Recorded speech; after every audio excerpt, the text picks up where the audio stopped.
گرمیوں کے ایک دن ایک چھوٹی سی چونٹی دریا کے کنارے کھانے کی تلاش میں بھٹک رہی تھی۔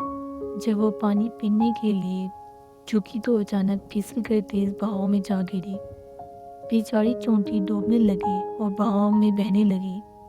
قریب ہی ایک درخت پر بیٹھا مہربان کبوتر یہ سب کچھ دیکھ رہا تھا۔ اس نے فوراً ایک پتا توڑ کر دریا میں پھینکا اور کہا، اس پر چڑھ جاؤ۔ کبوتر نے آواز دی۔ چونٹی جلدی سے پتے پہ چڑھ گئی اور پانی کی ہلکی لہریں اسے کنارے تک لے آئی۔ شکریہ پیارے کبوتر، تم نے میری جان بچا لی، چونٹی نے ممنون ہو کر بولا۔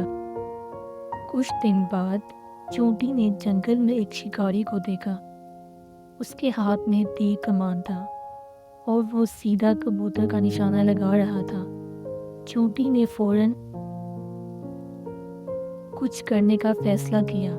وہ تیزی سے دوڑتی ہوئی شکاری کے پاؤں پر چڑھ گئی اور زور سے کاٹ لیا۔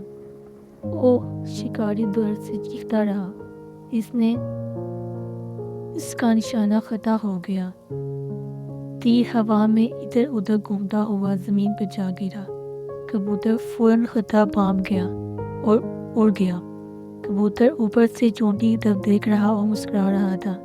تم نے میری جان بچائی جیسے میں نے تمہاری جان بچائی تھی۔ نیکی کا بدلہ ہمیشہ نیکی ہی سے ملتا ہے۔ دونوں خوشی سے چہچہانے لگے، یہ جان کر کے دوسروں کی مدد کرنے سے ہمیشہ خوشی ملتی ہے۔ سبق: نیکی کا بدلہ نیکی سے ہی ملتا ہے۔